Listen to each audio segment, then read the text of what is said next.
അത് മഹത്വത്തിൻ്റെ കൈമാറ്റം. അത് ബൈബിളിലുണ്ട് അതിനെക്കുറിച്ച്. അതായത് മനുഷ്യൻ ദൈവത്തിന് കൊടുക്കാനുള്ള മഹത്വം അവർ കന്നുകാലികൾക്കും പറവകൾക്കും കൊടുത്തെന്ന് പൗൾ പറയുന്നില്ലേ നമ്മുടെ നടപടി പുസ്തകത്തിൽ, റോമാലേഖനത്തിൽ 1 അധ്യായം 23 തിരുവചനം. അവർ അനശ്വരനായ ദൈവത്തിന്റെ മഹത്വം എന്ന് പറഞ്ഞ് അവർ അനശ്വരനായ ദൈവത്തിന്റെ മഹത്വം നശ്വരനായ മനുഷ്യന്റെയോ പക്ഷികളുടെയോ മൃഗങ്ങളുടെയോ ഇഴജന്തുക്കളുടെയോ സാദൃശ്യമുള്ള വിഗ്രഹങ്ങൾക്ക് കൈമാറി. മഹത്വത്തിൻ്റെ കൈമാറ്റം എന്നുവെച്ചാൽ ദൈവത്തിന് കൊടുക്കേണ്ട മഹത്വം സാത്താൻ അടിച്ചു മാറ്റിയിട്ട് അതിന് എതിർ ശക്തികൾക്ക് കൈമാറും. എന്നിട്ട് ദൈവത്തിൽ നിന്ന് മനുഷ്യനെ അകറ്റിക്കളയും. ചിലപ്പോൾ നീ തന്നെ ഇതെല്ലാം കഴിഞ്ഞതിന് ശേഷം പറയും, പിന്നെ ഞാൻ കാനഡയിൽ പോയത്, ഇപ്പം നീ സാക്ഷിയൊക്കെ പറയും, ദൈവം ഇല്ലായിരുന്നെങ്കിൽ എനിക്ക് അവിടെ എത്തപ്പെടാൻ പറ്റത്തില്ല, ഞാൻ അത്രയ്ക്ക് മോശം റിസൾട്ടായിരുന്നു. 6 മാസം കഴിയുമ്പോൾ നീ പറയും, എത്രയോ പേരാണ് എത്തിയത്, അതുപോലെ ഞാനും എത്തി. കണ്ട മഹത്വത്തിൻ്റെ കൈമാറ്റം തന്നെ കണ്ട. ഇതിൻ്റെ ഒരു പൊട്ടത്തരമെന്ന് പറയണത്, നീ ഇങ്ങനെ നാളെ മഹത്വം കൈമാറും, അയോഗ്യമായ കരങ്ങളിലേക്ക് ദൈവത്തിൻ്റെ മഹത്വത്തെ നീ കൈമാറ്റുമെന്ന് ദൈവത്തിന് നേരത്തെ അറിയാം. അത് കാരണം പലപ്പോഴും നിൻ്റെ പ്രാർത്ഥനയ്ക്ക് ഉത്തരം ലാഗ് ചെയ്തുകൊണ്ടേ ഇരിക്കും. മനുഷ്യനെ അനുദപിക്കേണ്ട ഒരു മേഖലയാണ് അത്. പ്രാർത്ഥിക്കുക, കർത്താവായ ദൈവമേ, എന്തെല്ലാം പ്രതികൂലമായ സമ്മർദ്ദങ്ങൾ ഉണ്ടായാലും നീയായിട്ട് എനിക്ക് നൽകിയ ഉയർച്ച എന്റെ മരണം വരെ ഞാൻ വേറെ ആർക്കും കൈമാറിക്കൊണ്ട് നിന്നെ അപമാനിക്കുകയോ നിന്റെ മഹത്വത്തിന് മങ്ങലേൽപ്പിക്കുകയില്ലെന്ന് ഞാൻ പ്രതിജ്ഞ ചെയ്യുന്നു. ശ്രദ്ധിക്കട്ടെ, ഞങ്ങളുടെ ജീവിതത്തിൽ വിജയങ്ങൾ ഉണ്ടാകുമ്പോൾ നാമത്തെ മാത്രം മഹത്വപ്പെടുത്തുവാനുള്ള കൃപ ഞങ്ങൾക്ക് നൽകണമേ. Hallelujah, hallelujah. യേശുവേ നന്ദി, യേശുവേ ആരാധന. യേശു അവനാരിലും വലിയവൻ. യേശു യേശു അവനാരിലും മതിയായവൻ. യേശു യേശു അവനാരിലും വലിയവൻ. യേശു യേശു അവനാരിലും മതിയായവൻ. അപ്പം ഇവിടെ ഡോക്ടർ സാഹചര്യം ചൂടുപിടിക്കുകയാണ്. നിങ്ങൾ ചൂടുപിടിക്കുമ്പോൾ ഓർക്കുക, ഇത് നിങ്ങളുടെ മെറിറ്റിലല്ല നടക്കാൻ പോകുന്നത്, ദൈവത്തിൻ്റെ കൃപയിലാണ് നടക്കാൻ പോകുന്നത്. ഇത് വിവേചിക്കാനുള്ള കഴിവുണ്ടാകണം ഉടമ്പടിക്കാർക്ക്. ഇപ്പം ഇവിടെ പ്രോബ്ലം എന്ന് വെച്ച് കഴിഞ്ഞാൽ അവർക്ക് 2 ദിവസമേ ഉള്ളൂ. എവിടെ വെല്ലൂർ അഡ്മിഷൻ കൊടുക്കണേ, ആപ്ലിക്കേഷൻ വെക്കാൻ 2 ദിവസമേ ഉള്ളൂ. ഡോക്ടർ ഇത് അറിയണേ എപ്പോഴാണെന്ന് അറിയാവോ? ശനിയാഴ്ച വൈകുന്നേരമാണ് അറിയണത്. അപ്പോൾ നോട്ടായും ഞായറാഴ്ചയല്ലേ, പിന്നെ ഓഫല്ലേ, ജാതി സർട്ടിഫിക്കറ്റ് വേണം. ഡോക്ടർ മൈനോട്ടിലുള്ള ആളാണെന്ന് വെല്ലൂരിന് ജാതി സർട്ടിഫിക്കറ്റ് വേണം. പിന്നെ എപ്പോൾ കിട്ടും ജാതി സർട്ടിഫിക്കറ്റ്? തിങ്കളാഴ്ചയേ ഉള്ളൂ. തിങ്കളാഴ്ച വൈകുന്നേരം 5 മണിക്ക് മുമ്പ് ആപ്ലിക്കേഷൻ, ഈ ജാതി സർട്ടിഫിക്കറ്റ് ഇട്ടിട്ട് ആപ്ലിക്കേഷൻ കൊടുക്കണം. പിന്നെ വില്ലേജ് ഓഫീസിൻ്റെ കത്ത് വാങ്ങിച്ച് തഹസിൽദാറിൽ കൊണ്ടേ കൊടുത്തിട്ട് അവിടുന്ന് ഇങ്ങനെ തീ പാർന്ന പോലുള്ളൊരു ഓട്ടമാണ് ജീവിതം തിരിച്ചു പിടിക്കാൻ വേണ്ടിയുള്ള ആ ഓട്ടം എന്ന് പറഞ്ഞതിലേ. ചിലപ്പോൾ വില്ലേജ് ഓഫീസറെ കാണത്തില്ല, ചിലപ്പോൾ ക്ലർക്ക് കാണത്തില്ല, ചിലപ്പോൾ പിയൂൺ കാണത്തില്ല, ചിലപ്പോൾ സിയിലുള്ള ആൾ പിയൂണല്ലേ, സിയും കാണത്തില്ല, തീർന്നില്ലേ? നിസ്സാരമല്ലല്ലോ ഈ വിഷയം. അപ്പോൾ ഇതെല്ലാം പ്രെയർ ചെയ്യാതെ ഇത് ആൾക്കാർ ഒന്ന് അറസ്റ്റ് ചെയ്ത് അവരുടെ പൊസിഷനിൽ വെക്കാൻ പറ്റത്തില്ല. ദാറ്റ് മീൻസ് ഇത് മുഴുവനും മെറിറ്റ് എന്ന് പോയി. പിന്നെന്താണ് ഇത്? ഈ വിഷയം കൺവേർട്ട് ചെയ്ത് ഗ്രേസിലേക്ക് കൺവേർട്ട് ചെയ്യുകയാണ്. അപ്പോൾ ഗ്രേസിലേട്ട് യോഗ്യത കൊണ്ടല്ല, കൃപ കൊണ്ടാണെന്നുള്ള ആ ഫോർമാറ്റ് കറക്റ്റ് ചെയ്ത് വരുമ്പോഴാണ് നീ ചൂട് പിടിക്കണത്. ചൂട് പിടിച്ച പക്ഷേ കർത്താവ് ഒരു പണി ചെയ്യും. ഇത് കാവലുണ്ടാവും. ദൈവം തന്നിട്ടുള്ളതാണെങ്കിൽ ഒരു തഹസിൽദാരും ഒരിടത്തും പോകത്തില്ല. നിൻ്റെ ടൈം ദൈവം സംരക്ഷിക്കും, നിൻ്റെ ജോലി ദൈവം സംരക്ഷിക്കും. കറക്റ്റ് 4:45 ജാതി സർട്ടിഫിക്കറ്റ് എടുത്ത് കൈ കൊടുക്കും. പിന്നെ ഉള്ളത് 15 മിനിറ്റാണ്. ഇനി നെറ്റില്ലെങ്കിൽ പ്രശ്നമാണ്.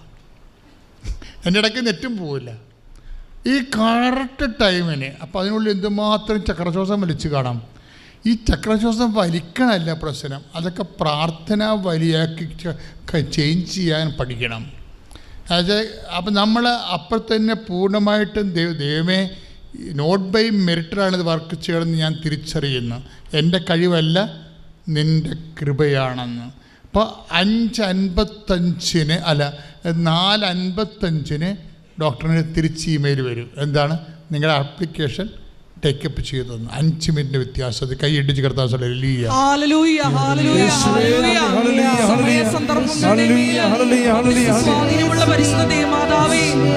ജീവിത വിഷയങ്ങളിലും സമയബന്ധിതമായി ഇടപെടണമേ. കൃപയാനുദിനവും കൃപയാലേ കൃപയാലേ കൃപയാനുദിനവും ബലഹീനതയിൽ ബലമേ ബലവാനായോ നടത്തിടുന്നു. ബലഹീനതയിൽ ബലമേ ബലവാനായോ നടത്തിടുന്നു. കൃപയാലേ കൃപയാലേ കൃപയാനുദിനവും കൃപയാലേ കൃപയാലേ കൃപയാനുദിനവും. ഇപ്പോഴ് നിങ്ങൾക്കൊരു കാര്യം മനസ്സിലായില്ലേ? ഇപ്പം പ്രസവമായാലും ശരി, ഓപ്പറേഷൻ ആയാലും ശരി, നിങ്ങളുടെ വിസ പ്രോസസ്സിങ് ആയാലും ശരി, അതുപോലെ തന്നെ നിങ്ങളുടെ PR ആയാലും ശരി, നിങ്ങളുടെ സ്ഥലം വിൽപ്പനയായാലും ശരി, വാങ്ങലായാലും ശരി, എവിടെയെങ്കിലും ടെൻഷൻ കണ്ടൻ്റ് ഉണ്ടെങ്കിൽ അത് മെറിറ്റല്ല, ഗ്രേസാണെന്ന് തിരിച്ചറിയണം. എന്താണ് ഇത്? കർത്താവ് നിങ്ങളുടെ സ്വാഭാവികമായിട്ടുള്ള കഴിവും സ്വാധീനം കൊണ്ടതിനേക്കുള്ളപരി ദൈവത്തിൻ്റെ കൃപ കൊണ്ട് നടക്കാൻ പോകുമ്പോഴാണ് ഇതെല്ലാം ടെൻഷൻ്റെ രീതിയിലേക്ക് കാര്യങ്ങൾ പോകുന്നത്. അത് വിവേചിച്ചാൽ മതി, വേറെ പ്രശ്നങ്ങളൊന്നുമില്ല. ഇനിയത്തെ രസമെന്ന് പറയണത് ഇതിനകത്ത് ഇൻവെസ്റ്റ്മെൻറ്റ് വേറെ. ഇപ്പോൾ ഡോക്ടറും ഇതിനകത്ത് ഇൻവെസ്റ്റ്മെൻ്റ് ഉണ്ട്. അങ്ങേരും അതിൽ വിശ്വസിക്കുന്നുണ്ട്, അങ്ങേരും അതിൽ കൃത്യമായിട്ട് വിശ്വസിക്കുന്നുണ്ട് ആ ഉടമ്പടിയിൽ. ഇനി രസമെന്ന് വെച്ച് കഴിഞ്ഞാൽ ഇവർ ആപ്ലിക്കേഷൻ കൊടുത്ത് കോൾഫോർ ചെയ്ത് അത് അംഗീകരിച്ച് കഴിഞ്ഞപ്പോൾ പിന്നെ മാതാവ് പുതിയ വാതിൽ തുറക്കും. പുതിയ വാതിലെന്താ തുറക്കണം വെച്ച് കഴിഞ്ഞാൽ ഇങ്ങനെ ഒരു പ്രൊവിഷൻ വന്നപ്പോൾ കുറേ പേര് ആദ്യം കിട്ടിയ അനസ്തേഷ്യസ്റ്റായിട്ടാണ്. ഇപ്പോൾ ഡോക്ടർ ഭയങ്കര വിഷമമാണ്. അനസ്തേഷ്യ പ്രൈവറ്റ് കോളേജിലും അത് തന്നെ കിട്ടിയത്. പിന്നെ ജനറൽ മെഡിസിൻ കിട്ടി. ജനറൽ മെഡിസിൻ കിട്ടി കഴിഞ്ഞപ്പോൾ പിന്നെ അതിന് പ്രോസസ്സിങ് ആണ്. എവിടെയെങ്കിലും എത്തിക്കഴിഞ്ഞാൽ ദൈവം അവിടെ എത്തിച്ചതെന്ന് നിങ്ങൾ ധരിക്കരുത്. ദൈവം നിങ്ങളെ കൊണ്ടുപോകുകയായിരിക്കും. പിന്നെ എന്താ അവസാനം പെർട്ടിക്കുലർ മെഡിസിൻ, ഡോക്ടർ വിശ്വസിച്ച ഒരു മെഡിസിൻ ഉണ്ട്, അതിലേക്ക് കൊണ്ടുപോകും. അതൊരിക്കലും ചിന്തിക്കാത്ത ഒരു റാങ്കിലാണുള്ളവർക്കാണ് അത് കിട്ടണത്. പക്ഷെ അതിലേക്ക് ഈ താഴെയുള്ള ആൾക്കാരെല്ലാം വേറെ വേറെ കോളേജിലിട്ട് പോകും. അപ്പോൾ സീറ്റെല്ലാം വേക്കൻ്റായിട്ട് വരും. അവസാനം ഡോക്ടർ പ്രവേശിക്കുന്നത് ഒരു പെർട്ടിക്കുലർ മെഡിസിനിലേക്കാണ്. ദാറ്റ് മീൻസ് അത് നമ്മൾ ഞെട്ടിപ്പിക്കുന്ന ഒരു ഭയങ്കര റാങ്ക് കയറ്റമാണ്. First rank, second rank, third റാങ്കിന് കിട്ടുന്ന അവരുടെ മെറിറ്റിൽ കിട്ടുന്ന സംഭവമാണ് മാതാവ് ഗ്രേസിൽ കൊടുക്കുന്നത്. കൈ ഇട്ടിച്ച് കർത്താസലിയ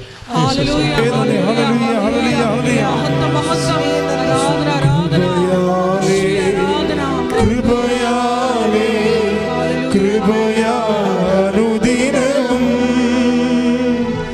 കൃപയാലേ കൃപയാലേ കൃപയാനുദിനവും പരിശുദ്ധ പരമദിവ്യകാരുണ്യത്തിന് ആരാധനയും സ്തുതിയും പുകഴ്ചയും. അതുപോലെ എൻ്റെ മൂന്നാമത്തെ അനുഭവം, ഞങ്ങളിപ്പോൾ ഓസ്ട്രേലിയക്ക് മൂവ് ചെയ്യുവാണ്. നെക്സ്റ്റ് മന്ത് ഞങ്ങൾ പോകും. അപ്പോൾ അതിനായിട്ട് വിസയ്ക്ക് അപ്ലൈ ചെയ്തപ്പോൾ എൻ്റെ മോനും ഹസ്ബൻഡിനും വിസ വേണ്ട. അവർ ഓൾറെഡി ന്യൂസിലാൻഡ് സിറ്റിസൺഷിപ്പ് ഉള്ളതുകൊണ്ട് അവർക്ക് ഓസ്ട്രേലിയ ഡയറക്റ്റ് പോവാം. പക്ഷേ എനിക്ക് വിസ വേണം. എനിക്ക് സിറ്റിസൺഷിപ്പിന് ആവുന്നതിന് മുമ്പ് തന്നെ ഞാൻ നാട്ടിലേക്ക് പോരേണ്ടി വന്നതുകൊണ്ട് എനിക്ക് വിസയ്ക്ക് വേണമായിരുന്നു. അപ്പം വിസയ്ക്ക് അപ്ലൈ ചെയ്യണമായിരുന്നു, മെഡിക്കൽസൊക്കെ എടുക്കണമായിരുന്നു. അപ്പോൾ എനിക്ക് 2022 എൻ്റെ എക്സ്റേയിൽ കുറച്ച് പ്രോബ്ലം വന്നായിരുന്നു. എനിക്ക് ന്യൂമോണിയ വന്ന് നന്നായി കൂടി എക്സ്റേയിൽ ഇങ്ങനെ ഒരു പാച്ച് പോലെ കണ്ടായിരുന്നു. അപ്പോൾ അന്നത്തെ എറണാകുളത്തെ ടോപ്പ് ഹോസ്പിറ്റലിലെ ഡോക്ടേഴ്സ് പറഞ്ഞു, ഇത് കുറച്ചൊരു കൺസേൺഡ് ആണല്ലോ, ഇത് TB അല്ല, പക്ഷേ അവിടെ ഒരു പാച്ച് ഇങ്ങനെ ഉണ്ട്. എനിക്ക് വേറെ പ്രോബ്ലംസ് ഒന്നുമില്ല, പക്ഷേ ആ പാച്ച് ഇങ്ങനെ ഉള്ളതുകൊണ്ട് നിങ്ങളിങ്ങനെ പുറത്തേക്കൊക്കെ പോകുമ്പം ആ പാച്ച് ഒരു പ്രോബ്ലം ആവും, വിസ റിജക്ഷൻ വരാൻ സാധ്യതയുണ്ട് എന്ന് പറഞ്ഞു. അപ്പം ഞങ്ങൾ വേറെ ഡോക്ടറെ കണ്ടപ്പോൾ അയാളും സെയിം കാര്യം തന്നെ പറഞ്ഞു. അപ്പോൾ അങ്ങനെ ഈ തവണ വിസയ്ക്ക് ഇടേണ്ടി വന്നപ്പോൾ എനിക്ക് ആ ഒരു ടെൻഷനായി. കാരണം ഇനി ഇവരുടെ കൂടെ പ്രോബ്ലം ആവുമല്ലോ എന്ന് ഓർത്തിട്ട്. അപ്പോൾ അങ്ങനെ വിസയ്ക്ക് അപ്ലൈ ചെയ്യുന്നതിന് മുമ്പ് ഞാൻ ജസ്റ്റ് ഒരു എക്സ്റേ എടുത്തു. എന്നിട്ട് ഞാൻ എറണാകുളത്തെ വൺ ഓഫ് ദ ബെസ്റ്റ് പൾമനോളജിസ്റ്റിൻ്റെ അടുത്ത് പോയി. അപ്പോൾ ഞാൻ അവിടെ എക്സ്റേ ഡോക്ടറെ കാത്ത് നിൽക്കുവാണ്, വെയിറ്റ് ചെയ്യുമായിരുന്നു. മാതാവിൻ്റെ കാശുരൂപം കൊന്തയെല്ലാം എൻ്റെ കയ്യിലുണ്ടായിരുന്നു. ഞാൻ അവിടെ നിന്ന് കൊന്ത എത്തിക്കുമായിരുന്നു. അപ്പോൾ അകത്ത് കയറിയപ്പം ഡോക്ടറിൻ്റെ കൂടെ ഒരു അസിസ്റ്റൻറ്റ് ഡോക്ടർ ഉണ്ടായിരുന്നു, ഒരു ഫീമെയിൽ ഡോക്ടർ ഉണ്ടായിരുന്നു. അപ്പം ഞാൻ കയറിയപ്പോൾ തന്നെ ഡോക്ടറിൻ്റെ കഴുത്തിൽ കൃപാസന മാതാവിൻ്റെ ലോക്കറ്റ് കണ്ടു. അപ്പോൾ തന്നെ എനിക്ക് മനസ്സിലായി എനിക്കൊരു കുഴപ്പമില്ല, എൻ്റെ എക്സ്റേ ക്ലിയർ ആണെന്നുള്ളത്. അപ്പോൾ ഡോക്ടർ അത് കണ്ടിട്ട് പറഞ്ഞു, വൈ ആർ യു ഹിയർ എന്ന് ചോദിച്ചു. അപ്പോൾ ഞാൻ പറഞ്ഞു, ഡോക്ടർ എനിക്ക് ഇങ്ങനൊരു പ്രോബ്ലം എക്സ്റേയിൽ ഉണ്ടായിരുന്നു, അത് എങ്ങനെയുണ്ട് എന്നറിയാൻ ഞാൻ വന്നത്. അപ്പം തൻ്റെ എക്സ്റേയിൽ ഒരു പ്രോബ്ലം ഇല്ല എന്ന് പറഞ്ഞു. എവിടെയാ പാച്ച്, ഞാനൊന്നും കാണുന്നില്ലല്ലോ എന്ന് പറഞ്ഞു. അപ്പം ഞാൻ പറഞ്ഞു, എനിക്കന്ന് ന്യൂമോണിയ വന്നപ്പോൾ ഇങ്ങനെ ഡോക്ടേഴ്സ് പറഞ്ഞതായിരുന്നു ഈ പാച്ച് പോകത്തില്ല. അപ്പോൾ പറഞ്ഞു, എന്തായാലും ഞാനൊന്നും കാണുന്നില്ല, പാച്ച് ഉണ്ടായിരുന്നെങ്കിൽ അത് ഹീലായി കാണും, ഇപ്പോൾ ഒന്നും കാണുന്നില്ല എന്ന് പറഞ്ഞു. അത് എൻ്റെ മൂന്നാമത്തെ അനുഭവം. അങ്ങനെ ഒട്ടനവധി അനുഭവങ്ങളുണ്ട്, പക്ഷെ അതെല്ലാം പറയാൻ ഇവിടെ സമയം ഇല്ലാത്തതുകൊണ്ട് ഞാൻ ഒത്തിരി പറയുന്നില്ല. പിന്നെ മാതാവ് എല്ലാവർക്കും ഇങ്ങനെ സഞ്ചാരി മാതാവായിട്ടും സുഗന്ധാഭിഷേകമൊക്കെ ആയിട്ട് എല്ലാവരുടെ അടുത്ത് പോകുമ്പോൾ എനിക്ക് സങ്കടമായിരുന്നു. മാതാവ് എന്താ എൻ്റെ അടുത്ത് വരാത്ത, എനിക്ക് അങ്ങനത്തെ അനുഭവം ഒന്നും കിട്ടുന്നില്ലല്ലോ. പിന്നെ ഞാൻ ഓർത്തു, ഞാൻ അത്രയും പാപിയായ കൊണ്ടാണ് മാതാവിൻ്റെ അടുത്ത് വരാത്തത്. സാരമില്ല, എന്നാലും മാതാവ് എൻ്റെ കൂടെ ഉണ്ടെന്ന് എനിക്കറിയാം. അപ്പം ഞാൻ പറഞ്ഞു കുഴപ്പമില്ല എന്ന് ഞാൻ വിചാരിച്ചു. ഈ കഴിഞ്ഞ ഓഗസ്റ്റ് ഫസ്റ്റ് വീക്ക് ഞങ്ങൾ വേളാങ്കണ്ണി പോയായിരുന്നു. വേളാങ്കണ്ണി പോയപ്പം പതിവില്ലാതെ വേളാങ്കണ്ണിയിൽ ഇങ്ങനെ പെയിൻറ്റിങ് നടക്കുവാണ്. സെപ്റ്റംബർ 8 മാതാവിൻ്റെ ബർത്ത്ഡേ ആയതുകൊണ്ട് പെരുന്നാൾ ഒരുക്കം നടക്കുവാണ്. അപ്പോൾ മാതാവിൻ്റെ ഫ്രണ്ടിലത്തെ ആ രൂപം, ആ പള്ളിയുടെ ഫ്രണ്ടിലത്തെ ആ രൂപം എപ്പോഴും മഞ്ഞ നിറത്തിലുള്ള നമ്മുടെ ആരോഗ്യ മാതാവിൻ്റെ രൂപമാണ്.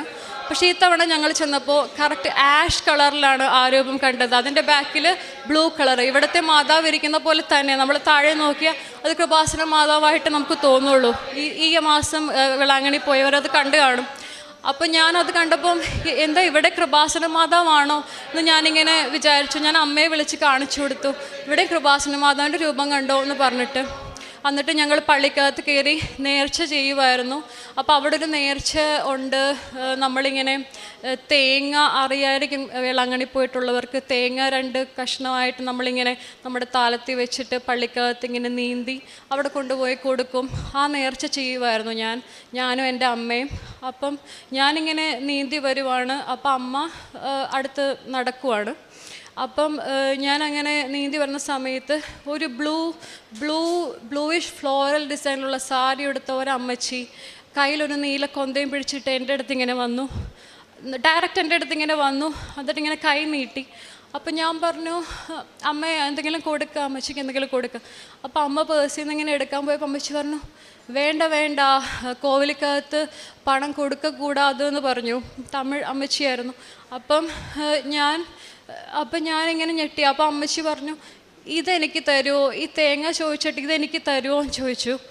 അപ്പം ഞാൻ പറഞ്ഞു, ഇത് ഇവിടെ അല്ലല്ലോ, അവിടെയല്ലേ കൊടുക്കണ്ടേ ചോദിച്ചു. അപ്പോൾ പറഞ്ഞു, അവിടെ കൊണ്ടുപോയി കൊടുക്കുക എന്ന് പറഞ്ഞാൽ അമ്മച്ചി ഓടി അങ്ങ് പോയി. ഞങ്ങളിങ്ങനെ തരിച്ചു നിന്ന് പോയി. കാരണം അത് കൃപാസന മാതാവാണെന്ന് എനിക്ക് പൂർണ്ണ വിശ്വാസമാണ്.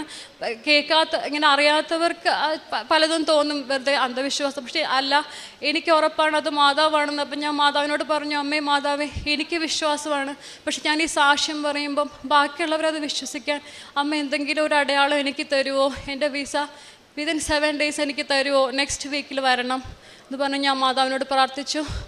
5th വർക്കിംഗ് ഡേയുടെ അന്ന് എനിക്ക് വിസ വന്നു. പേര് ഉറപ്പിച്ചു, എൻ്റെ മാതാവ് എൻ്റെ അടുത്ത് വന്നതാണ്. അങ്ങനെ അതെനിക്ക് ഏറ്റവും വലിയൊരു അനുഭവമായിട്ട് മാറി. പിന്നെ എൻ്റെ സ്പിരിച്വൽ ജേണി എന്ന് പറഞ്ഞാൽ, ഞാൻ പറഞ്ഞല്ലോ, ഞാൻ ഭയങ്കര ഒട്ടും ആധ്യാത്മികയൊന്നും ഉണ്ടായിരുന്നില്ല. ന്യൂസിലാൻഡായിരുന്ന സമയത്ത് വെറുതെ ഒരു റൊട്ടീൻ പ്രെയർകാരിയായിരുന്നു ഞാൻ. ഇപ്പോൾ ഞാൻ മാറി. എനിക്കൊരു ദിവസം കുർബാന കണ്ടില്ലെങ്കിൽ എനിക്ക് ശ്വാസം മുട്ടൽ വരും. അതുപോലത്തെ ഒരു അവസ്ഥയായിട്ട് മാറി. നേരത്തെ 11 മണിക്ക് എഴുന്നേറ്റുകൊണ്ടിരുന്ന ഞാൻ രാവിലെ, ഞാനും എൻ്റെ മോനും, ഞാൻ ഭയങ്കര നല്ലൊരു ലേസി ആയിരുന്നു ഞാൻ. അതിന് എൻ്റെ ഹസ്ബൻഡുമായിട്ട് എന്നും വഴക്കായിരുന്നു. അപ്പോൾ ഞാനിപ്പോൾ 5:15 ആകുമ്പോൾ എഴുന്നേക്കും, പ്രാർത്ഥിക്കും, പള്ളിയിൽ പോകും, എല്ലാത്തിനും ഒരു റൊട്ടീൻ വന്നു. പിന്നെ കാരുണ്യ പ്രവൃത്തി എന്ന് പറഞ്ഞാൽ ആദ്യം ഞാൻ പൊതിച്ചോറായിരുന്നു എല്ലാവർക്കും കൂടെ കൊടുക്കുകൊണ്ടിരുന്നത്. പിന്നീട് എനിക്ക് തോന്നി അത് പോരാ, കാരണം അത് ആവശ്യമുള്ളവർക്ക് കിട്ടുന്നുണ്ടോ എന്ന് നമുക്കറിയില്ല. അപ്പം എനിക്ക് ദൈവം ഒരു സ്ഥലം കാണിച്ചു തന്നു. മട്ടാഞ്ചേരിയിൽ ഒരു വിമല ഭവനുണ്ട്. അവിടെ ഈ ഫിസിക്കലി ആൻഡ് മെൻ്റലി ചാലഞ്ച്ഡ് ആയിട്ടുള്ള ഒത്തിരി കുട്ടികളുണ്ട്. അപ്പോൾ അവരെ ശുശ്രൂഷിക്കാൻ എനിക്ക് ദൈവം ഒരു ഭാഗ്യം തന്നു. എൻ്റെ വീട്ടിൽ നിന്ന് 1.5 മണിക്കൂർ പോകണം, പക്ഷേ കുഴപ്പമില്ല, എല്ലാ ആഴ്ചയും ഞാനൊരു ദിവസം അവിടെ പോകും. അവരെ കണ്ടില്ലെങ്കിൽ എനിക്കൊരു സമാധാനമില്ല. അവിടെ ഒത്തിരി മാലാഖമാരെ പോലെയുള്ള സിസ്റ്റേഴ്സിനെ പരിചയപ്പെടാൻ എനിക്ക് സാധിച്ചു. അതുകൂടാതെ ഗ്രേറ്റ് പേഴ്സണാലിറ്റീസൊക്കെ ആയിട്ടുള്ള കുറേ പേരെ, നല്ല സമൂഹത്തിലെ പല തലങ്ങളിലിരിക്കുന്ന ഒത്തിരി ആൾക്കാർ അവിടെ വന്ന് വോളണ്ടിയറായിട്ട് ഈ മക്കൾക്ക് വേണ്ടി കഷ്ടപ്പെടുന്നത് നമുക്ക് കാണാം. അത് ഇപ്പോൾ റിയലൈസ് ചെയ്യുന്നു പല കാര്യങ്ങളും. നമ്മൾ വിചാരിക്കുന്ന ഒന്നുമല്ല, നമ്മുടെ പൊസിഷനും സ്റ്റാറ്റസും ജോലിയും ഒന്നുമല്ല. അതൊക്കെ നമ്മളിവിടെ ഇട്ടിട്ട് പോകേണ്ടതാണ്.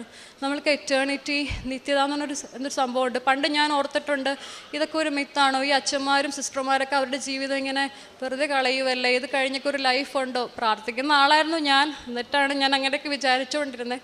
പക്ഷെ ഇപ്പോൾ എനിക്ക് ദൈവം എന്താണ് നിത്യത, എന്താണ് ദൈവം, എല്ലാം എനിക്ക് മനസ്സിലാക്കി തന്നു. ബൈബിൾ ഇപ്പോൾ 3rd ടൈം ആണ് ഞാൻ വായിക്കുന്നത്. നേരത്തെ വായിക്കുമ്പോൾ ഒന്നും മനസ്സിലാവത്തില്ലായിരുന്നു. പക്ഷേ ഇപ്പോൾ ഓരോ വാക്കും ഗ്രഹിച്ചുകൊണ്ട് ഈശോയോട് കൂടുതൽ അടുത്തടുത്ത് അത്രയും ക്ലോസായി ഇരുന്ന് വായിക്കാനുള്ള കൃപ ദൈവം എനിക്ക് തന്നു. എന്തെങ്കിലും ഒരു നന്മ പ്രവൃത്തി ചെയ്യുവാണെങ്കിൽ അതെല്ലാം ദൈവസ്നേഹത്തിൽ നിറച്ചുകൊണ്ട് ഈശോയെ മഹത്വപ്പെടുത്തിക്കൊണ്ട് ചെയ്യുവാനും എല്ലാത്തിനും ഈശോ ഞങ്ങൾക്ക് കൃപ നൽകി. ഞാനും എൻ്റെ ഹസ്ബൻഡ് ഒത്തിരി മാറി. ഞങ്ങളിപ്പോൾ ശരിക്കും ഒരു ഐഡിയൽ, നേരത്തെ ഞങ്ങൾ വഴക്കൊക്കെ ആയിരുന്നു, എന്നും വഴക്കായിരുന്നു. ഓരോരോ കാര്യം പറഞ്ഞ് എൻ്റെ ഓരോ സ്വഭാവം ഹസ്ബൻഡ് ഇഷ്ടപ്പെടത്തില്ല. ഹസ്ബൻഡ് കുറച്ച് ദേഷ്യക്കാരനുള്ളപ്പോൾ ഞാനും സമ്മതിക്കത്തില്ല. അങ്ങനെ ഇപ്പം ഞങ്ങൾ രണ്ടുപേരും ഒത്തിരി മാറി, ദൈവത്തോട് കൂടുതൽ അടുത്തു. എന്താണെന്ന് ശരിക്കുള്ള ലൈഫെന്ന് ഞങ്ങൾക്കിപ്പോൾ മനസ്സിലായി. പിന്നെ ലാസ്റ്റ് ഇയർ ഞങ്ങളും ഹസ്ബൻഡും കൂടെ സംസാരിക്കും, ഇങ്ങനെ പറയുമായിരുന്നു the waste year of our life എന്ന്. പക്ഷേ ഇപ്പോൾ ഞാൻ പറയും best year of our life. കാരണം ആ ഇയറിലാണ് ഞങ്ങൾ ദൈവത്തെ അറിഞ്ഞത്, ദൈവത്തോട് ഇത്രയും ക്ലോസ് ആവാൻ സാധിച്ചത്. അതിന് ഞങ്ങളെ ഇങ്ങോട്ട് അടുപ്പിച്ച എൻ്റെ കൃപാസന മാതാവിന് 1000 നന്ദി. ആദ്യം തന്നെ അമ്മയ്ക്കും തിരുക്കുമാരനും കോടാനുകോടി നന്ദി. എൻ്റെ പേര് അന്ന, ഞാൻ മൊഹമ്മയിൽ നിന്ന് വരുന്നു. ജനുവരി 12, 2023 ഞങ്ങൾ ഉടമ്പടി എടുക്കുന്നത്. ഉടമ്പടി എടുത്തത് എൻ്റെ അമ്മയാണ്. ആദ്യം തന്നെ ഞാനൊരു സോഫ്റ്റ്വെയർ ഡിപ്ലോമ എൻജിനീയറിംഗ് സ്റ്റുഡൻ്റ് ആയിരുന്നു. സോഫ്റ്റ്വെയർ എൻജിനീയറിംഗ് ഡിപ്ലോമയായിരുന്നു. 2021 ഞാൻ പാസ് ഔട്ടായത്. ലാസ്റ്റ് സെമസ്റ്റർ ആയപ്പോഴാണ് എൻ്റെ കല്യാണം കഴിഞ്ഞ് ആ സമയത്താണ് ഞാൻ പോയി എക്സാം എഴുതുന്നത്. എക്സാം ലാസ്റ്റ് ഇതായപ്പോൾ കൊച്ചിനെ ക്യാരിങ് ആയിരുന്നു. ആ സമയത്ത് ഉഴപ്പൽ കാരണം 5 വിഷയം എനിക്ക് പോയി. അങ്ങനെ ഇരിക്കെ 21 അത് കഴിഞ്ഞ് പ്രസവം എല്ലാം ഇതായപ്പോൾ എനിക്ക് 2 വർഷം ഗ്യാപ്പ് വന്നു. 2024 ഏപ്രിലാണ് ഞാൻ, അതിൻ്റെ ഇടയ്ക്ക് ഞങ്ങൾ 2 പുതുക്കൽ കഴിഞ്ഞിരുന്നു. ഏപ്രിൽ പോയി എക്സാം രജിസ്റ്റർ ചെയ്തു. അതിൻ്റെ ഇടയ്ക്ക് രജിസ്ട്രേഷന് വേണ്ടി കുറേ ശ്രമിച്ചിട്ടൊന്നും നടക്കണില്ല, അറിയുന്നില്ല. ഒന്നെങ്കിൽ രജിസ്ട്രേഷൻ ചെയ്യാൻ വരുമ്പോഴത്തേക്കും ഡേറ്റ് കഴിഞ്ഞു പോകും, എക്സാം നടക്കും. അങ്ങനെ ഇരിക്കെ എൻ്റെ കൂട്ടുകാരി വഴി ഞാൻ അറിഞ്ഞ് 2024 ഏപ്രിൽ പോയി ഞാൻ എക്സാം രജിസ്റ്റർ ചെയ്തു. എക്സാം രജിസ്റ്റർ ചെയ്ത് മെയ് മാസത്തിലായിരുന്നു എക്സാം.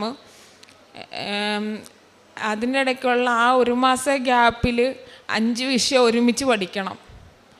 5 വിഷയം ഒരുമിച്ച് പഠിച്ച് ഒരു 40 മാർക്കിന് മുകളിൽ മേടിച്ചാൽ ജയിക്കാൻ പറ്റത്തുള്ളൂ. അതിനിടയ്ക്ക്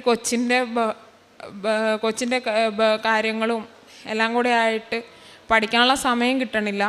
അങ്ങനെ ഇരിക്കെ എന്നും ഒരുവിധമൊക്കെ പഠിച്ച് എന്നും പരീക്ഷയ്ക്ക് പോകുന്നതിന് മുമ്പ് എല്ലാ ദിവസവും ഞങ്ങൾ 5:30 സമയത്ത് പ്രത്യക്ഷണ പ്രാർത്ഥനയുള്ളൂ. ആ സമയത്തും എല്ലാ ചൊവ്വാഴ്ചകളിലെ ധ്യാനങ്ങളിലും എല്ലാം ഞാൻ എൻ്റെ നിയോഗമായിട്ട് ഞാൻ വെക്കണത് ഈ പരീക്ഷകൾ ജയിക്കാനാണ്. അത് ലാസ്റ്റ് ചാൻസാണ്.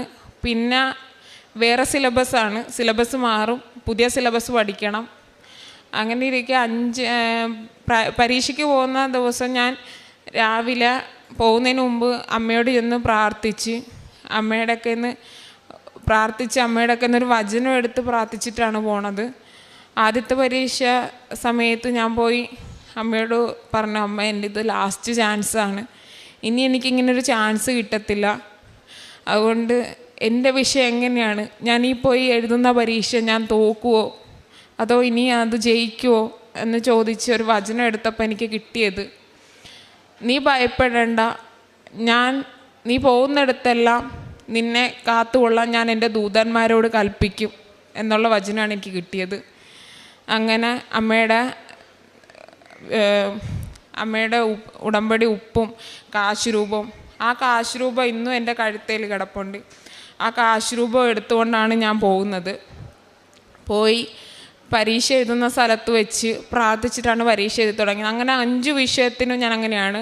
പക്ഷേ 5 വിഷയവും കഴിഞ്ഞ് ഞാൻ വരുമ്പോൾ എപ്പോഴത്തെ എല്ലാ കാര്യങ്ങളെന്ന് വെച്ച് കഴിഞ്ഞാൽ അതുവരെ ചെയ്ത എക്സാം റിസൾട്ട് മാർക്ക് എത്രത്തോളം കിട്ടുമെന്ന് നോക്കും. പക്ഷേ 50-50 ചാൻസാണ്. എന്ന് വെച്ചാൽ ജയിക്കാനുള്ള ഒരു മാർക്കും എനിക്ക് കിട്ടണില്ല.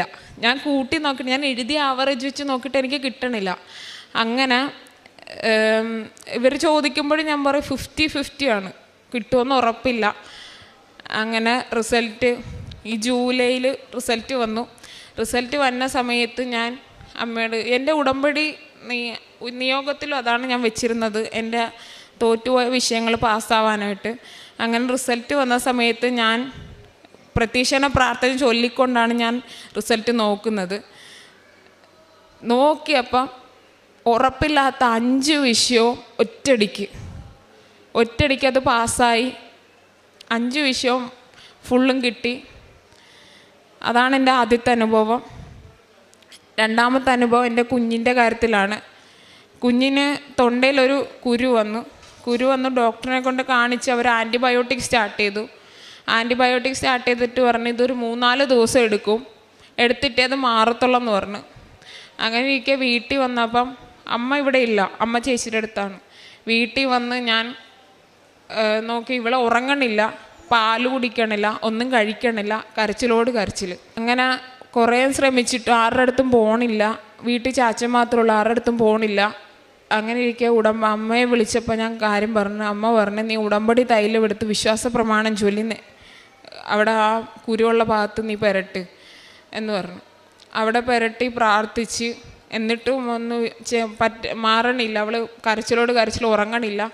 അങ്ങനെ ഇരിക്കെ ഞാൻ അമ്മയോട് എൻ്റെ മാതാവിനോട് ഞാൻ പ്രാർത്ഥിച്ചു, മാതാവേ ഇവിടെ കൈമാറാൻ പോലും ആരുമില്ല, അവൾ ആരുടെ പോകുന്നുമില്ല, അവളൊന്ന് ഉറങ്ങിക്കിട്ടിയിരുന്നെങ്കിൽ അല്ലെങ്കിൽ അവളതൊന്ന് മാറിക്കിട്ടിയിരുന്നെങ്കിൽ അമ്മ എനിക്ക് വിശ്വാസമുണ്ട്, ആ വിശ്വാസം തെറ്റിക്കാതെ എൻ്റെ കുഞ്ഞിൻ്റെ ഇതൊന്ന് നീ മാറ്റിത്തരണേ നാളെ. അപ്പോൾ അതിൻ്റെ ഇടയ്ക്ക് ഡോക്ടറിനെ ഞാൻ പിന്നെയും വിളിച്ചപ്പോഴും ഡോക്ടർ പറഞ്ഞു ഇത് 3-4 ദിവസം എടുക്കും, അതങ്ങനെ ആൻറ്റിബയോട്ടിക് സ്റ്റാർട്ട് ചെയ്തേ ഉള്ളൂ, 3-4 ദിവസം മരുന്ന് കൊടുത്താലേ അതൊന്നും മാറത്തുള്ളൂ എന്ന് പറഞ്ഞു. അങ്ങനെ ഞാൻ അമ്മയോട് പറഞ്ഞ അമ്മ എൻ്റെ കുഞ്ഞിൻ്റെ ആ പഴയ ചിരിയും കളി എനിക്ക് തരണേ, ഇത് കരച്ചിൽ കണ്ടു കഴിഞ്ഞാൽ നമുക്കും സഹിക്കുന്നില്ല, ഒന്നും കഴിച്ചിരുന്ന ഒന്നും ഉറങ്ങിയിരുന്നെങ്കിലും മതിയായിരുന്നു. അങ്ങനെ ഞാൻ അമ്മയോട് പറഞ്ഞു, അമ്മേ നിന്നിൽ എനിക്ക് വിശ്വാസമുണ്ട്, ആ വിശ്വാസം തെറ്റിക്കാതെ ഇതൊരു സാക്ഷ്യം പോലെ എനിക്ക് പറയാനായിട്ട് അമ്മ എനിക്ക് തരണം. എൻ്റെ കുഞ്ഞിൻ്റെ ആ പഴയ ചിരിയും കളി എനിക്ക് പഴയ പോലെ തിരിച്ചു തരണം. നാളെ നേരം വെളുക്കുമ്പോൾ അവൾ പഴയ പോലെ ആയിരിക്കണേ മാതാവേ എന്നും പറഞ്ഞ് പ്രാർത്ഥിച്ച് കരഞ്ഞ് പ്രാർത്ഥിച്ച് കഴിഞ്ഞപ്പോഴത്തേക്കും കുഞ്ഞ് ഒന്ന് കിടന്നുറങ്ങി. ഉറങ്ങിക്കഴിഞ്ഞ് ഞാൻ ആ പത്രം എടുത്ത് തലയ്ക്ക വെച്ച് പ്രാർത്ഥിച്ച് ഇരുന്ന് നേരം വെളുത്ത് അവൾ എണീറ്റ്, ഞാൻ പോയി എടുക്കേണ്ടി വന്നില്ല. അവൾ ആ ചിരിച്ചുകൊണ്ട് അമ്മയെന്നും വിളിച്ചുകൊണ്ട് ആ പഴയ പോലെ വന്നു. പിന്നെ ആ മരുന്ന് കഴിക്കേണ്ടിയും വന്നില്ല, മരുന്ന് എനിക്ക് പിന്നെ കൊടുക്കേണ്ടിയും വന്നില്ല. ആ ചിരിയും കളിയോടും കൂടെ അമ്മയെന്നും